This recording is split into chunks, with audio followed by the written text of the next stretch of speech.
आज की क्लास में कक्षा 10th का विज्ञान में दूसरा जो टॉपिक है वो पढ़ेंगे लेंस नेत्र को दो भागों में बांटना, और इसके अंतर्गत जितना कवर होगा वो सब करेंगे। ठीक है, तो देखिए नेत्र लेंस को दो भागों में बांटना, तो पहला होगा अग्रिम खंड जिसको बोलेंगे एंटीरियर चेंबर। ठीक है, अग्रिम खंड क्या होता है कि कॉर्निया व लेंस के बीच का भाग, इसमें भरा द्रव्य नेत्रोदय कहलाता है। जैसे देखिए यहाँ पर जो है ये आकृति है, मतलब ये जो है डायग्राम है, तो यहाँ पर जो है ये लेंस हुआ, ठीक है, जो उत्तल लेंस है, और ये कॉर्निया हुआ जो ब्लू कलर का है। तो ये लेंस और कॉर्निया के बीच में जो होता है यहाँ पर द्रव भरा हुआ, इसी को हम लोग बोलते हैं कॉर्निया व लेंस के बीच। तो कॉर्निया हुआ, ये लेंस हुआ, ये दोनों के बीच के भाग जिसमें भरा हुआ द्रव होता है, ये नेत्रोदय होता है, इसको नेत्रोदय बोलते हैं। ठीक है, दूसरा है पश्च खंड जिसको बोलते हैं पोस्टेरियर चेंबर। ठीक है, दूसरा है पश्च खंड। तो क्या है कि लेंस रेटिना मतलब दृष्टि पटल, तो लेंस रेटिना तक का भाग, लेंस से रेटिना तक का भाग, इसमें भरा द्रव्य कचाव द्रव्य कहलाता है। तो यहाँ पर जो होता है रेटिना होता है, ठीक है, और लेंस जो है ये है, तो यहाँ तक इसमें जितना जो द्रव भरा होगा, इसमें जितना द्रव भरा होगा, ये सब द्रव को बोला जाएगा कचाव द्रव। ठीक है, तो वही है कि लेंस रेटिना तक, लेंस से रेटिना तक के तक का भाग जिसमें द्रव भरा है, कचाव द्रव कहलाता है। उसके बाद देखिए अगला है पक्षमाभी पेशियां जिसको बोलते हैं सिलियरी मसल्स। तो पक्षमाभी पेशियां क्या होता है कि संयुक्त व विस्तार से लेंस की फोकस दूरी को नियंत्रित करता है।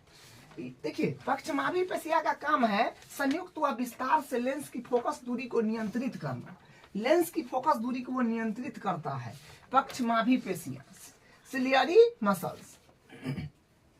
उसके बाद देखिए अगला दृष्टि पटल, इसका दूसरा नाम है रेटिना। ठीक है, दृष्टि पटल को ही हम लोग रेटिना बोलते हैं। तो देखिए इसका पहला पॉइंट क्या है, नेत्र गोलक के पीछे भाग की सतह। देखिए ये क्या है, रेटिना क्या है कि नेत्र गोलक के पीछे भाग की सतह है, नेत्र गोलक के पीछे वाला भाग की सतह है, यहाँ पर जो पीछे होता है वो है। तो नेत्र गोलक के पीछे भाग की सतह है। उसके बाद दूसरा पॉइंट है, इस पर प्रतिबिंब बनता है।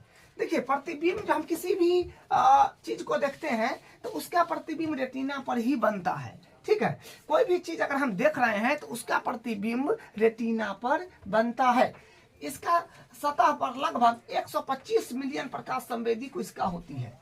माने इसके सतह पर, किस पर, रेटिना पर, इसका सतह पर माने रेटिना पर लगभग 125 मिलियन प्रकाश संवेदी कोशिका होता है। बताइए कितना सारा कोशिका है, प्रकाश संवेदी है। तो इसको अगर हम लोग लाख में देखें तो 1 मिलियन बराबर होता है 10 लाख। तो इसको पावर में लिखेंगे तो 10 पावर 6 हो जाएगा। तो 25 मिलियन बराबर होगा क्या, सॉरी 125 मिलियन है, 125 मिलियन बराबर 125 में 10 पावर 6 से गुना करिएगा तो आ जाएगा 2 करोड़ 50 लाख। ठीक है, तो इतना कोशिका जो है रेटिना पर होता है। ये दोनों डायग्राम जो है ना इसी का है। ठीक है, अब मतलब ये देखिए क्या है कि ये अग्रिम खंड है, तो अग्रिम खंड जो है आपका, तो ये अग्रिम खंड का है और ये जो है पश्च खंड का है। उसके बाद देखिए अगला है दृक तंत्रिका जिसको बोलते हैं ऑप्टिकल नेभर। दृक तंत्रिका यानी ऑप्टिकल नेभर। देखिए दृक तंत्रिका में पहला पॉइंट, देखने की सूचना को दृष्टि पटल से मस्तिष्क की ओर ले जाता है। माने देखने की सूचना को दृष्टि पटल से मस्तिष्क की ओर ले जाता है। जो चीज हम देखते हैं उस सूचना को दृष्टि पटल से मस्तिष्क की ओर ले जाता है। उसके बाद एक है पीत बिंदु जो अधिकतम प्रकाश संवेदी होता है। पीत बिंदु क्या होता है कि अधिकतम प्रकाश संवेदी होता है, ये अधिकतम प्रकाश को वो अपने अंदर खींचता है। ठीक है, तो वही कि पीत बिंदु अधिकतम प्रकाश संवेदी होता है, और एक होता है अंध बिंदु जो न्यूनतम प्रकाश संवेदी होता है। ठीक है, अंध बिंदु क्या है कि न्यूनतम प्रकाश संवेदी होता है। उसके बाद एक और पॉइंट है कार्यचालन जिसको बोलते हैं वर्किंग मैकेनिज्म बोलेंगे, ठीक है। तो देखिए सबसे पहले हमारा मतलब हम किसी भी वस्तु को देखते हैं तो प्रकाश की उपस्थिति में, तो देखिए प्रकाश की किरण सबसे पहले देगा कॉर्निया को, उसके बाद देगा पुतली को, उसके बाद देगा अभिनेत्र लेंस को, उसके बाद देगा दृष्टि पटल को, उसके बाद देगा दीर्घ तंत्रिका को, ठीक है। तो कॉर्निया में प्रकाश कितना प्रवेश करेगा, देखिए प्रकाश का लगभग 80% अपवर्तन जो है वो कॉर्निया में ही हो जाता है।